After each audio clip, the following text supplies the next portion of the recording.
आधा चम्मच अगर आप जेड प्लांट को ये 2 खाद दे देते हैं तो उसके बाद इसकी ग्रोथ में बहुत ही ज़्यादा तेज़ी आएगी और साथ ही साथ ये बहुत ही ज़्यादा हेल्दी भी बना रहेगा।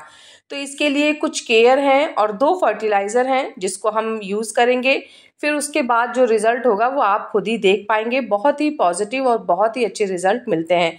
देखिए, जेड प्लांट क्या होता है कि काफ़ी लोग इसे इंडोर प्लांट समझ के और छाँव में रख देते हैं, लेकिन इसको कम से कम 4 घंटे की डायरेक्ट सनलाइट आप दें तो ही ये अच्छे से ग्रो कर पाता है। तो इसको ऐसी जगह पे रखें जहाँ सुबह की 4 घंटे की धूप इसे डायरेक्ट मिले, तो इसमें बहुत ही बढ़िया रिजल्ट आते हैं। ये कटिंग से बहुत ही आसानी से लग जाने वाला प्लांट है। मैं एक ही प्लांट लेके आई थी और अब आप देख सकते हैं मेरे पास कितने सारे प्लांट हैं जेड के। और एक चीज़ मैं आपको दिखाती हूँ। अगर आप चाहते हैं कि जो इसके नीचे की स्टेम है वो थोड़ी मोटी और मजबूत बनी रहे, तो उसके लिए आपको ना 2-3 चीज़ें हैं जिसका बहुत ध्यान रखना होगा। जिसमें सबसे पहला तो है कि इसकी ना पिंचिंग करते रहें समय समय पे। अगर आप इसकी पिंचिंग करेंगे तो इसकी ग्रोथ बहुत अच्छी होगी और नीचे से ये मोटा स्टेम बना रहेगा। आप देख सकते हैं ये जेड प्लांट की स्टेम कितनी मोटी है, क्योंकि मैं इसकी पिंचिंग करती रहती हूँ और ये लगभग 3 साल पुराना प्लांट है मेरा।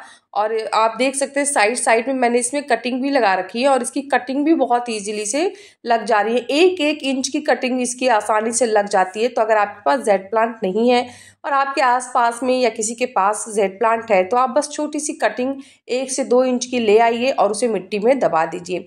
इसको पानी बहुत ज़्यादा नहीं देना होता है। आप देखिए इसके पत्ते को मैंने प्रेस किया तो कुछ लिक्विड सा मेरी फिंगर पे है। वो इसलिए है क्योंकि ये इसकी जो लीव्स होती हैं इसमें पानी पहले से ही मॉइस्चर काफ़ी हद तक होल्ड रहता है। तो ऐसे में अगर आप इसे ज़्यादा पानी देंगे ना तो ये मुरझा जाएगा, इसके पत्ते सिकुड़ जाएंगे और इसमें मिलीबग का प्रॉब्लम भी आ जाएगा। तो इसलिए आप इसको दिन में पानी दीजिए, इसको रात को पानी ना दीजिए। दिन में मतलब सुबह के टाइम 6-7 बजे तक पानी दे दीजिए।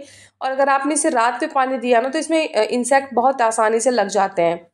तो इसके लिए आप चाहें तो समय समय पे जैसे हफ्ता 10 दिन में एक बार एक नीम ऑयल का स्प्रे कर दें। और अगर मिलीबग लगे हैं ना तो आप बहुत तेज स्प्रे करेंगे तो उससे भी वो दूर हो जाएंगे। अब खाद के बारे में बात कर लेते हैं। तो सबसे पहले तो ये जो आप देख रहे हैं ये गोबर की खाद और नीम खली को मैंने 2 से 3 दिन भिगा दिया था। उसके बाद मैंने इसमें दुगना पानी ऐड किया है। अब मैं इसे अच्छे से मिक्स कर ले रही हूँ और मिक्स करने के बाद अब आप ये वाली खाद जब जेड प्लांट को देंगे तो इससे इसकी ग्रोथ बहुत तेज़ होगी। आपको इसे 150 से 200 ml तक ही एक प्लांट को देना है और महीने में एक बार आप इस खाद का इस्तेमाल कर सकते हैं। ये खाद जो है ये ऑर्गेनिक है सबसे पहली बात तो। और गर्मी में चाहे कितनी भी गर्मी पड़ रही है आप इस खाद को दे सकते हैं। बिल्कुल भी संकोच करने की ज़रूरत नहीं कि कहीं प्लांट ना बर्न हो जाए या कोई नुकसान ना पहुंचे। महीने में एक बार आप 150 से 200 ml तक इस खाद को बिंदास बिना किसी टेंशन के जेड प्लांट को दीजिए। एक चीज़ और है जो बहुत इंपॉर्टेंट है, वो खाद भी अभी मैं आगे आपको बताऊंगी। जेड प्लांट को जब भी आप खाद दें तो सुबह के टाइम ही दें। और अगर आप इसे पानी से नहला रहे हैं, जैसे इसके पत्ते अगर गंदे हो गए हैं तो वो भी आप सुबह के समय ही करें। चलिए अब दूसरी खाद के बारे में बताती हूँ। तो ये कोई खाद नहीं है, ये वो है चौक जो हम लोग स्लेट वगैरह पे लिखते थे, ब्लैक बोर्ड पे लिखा जाता है।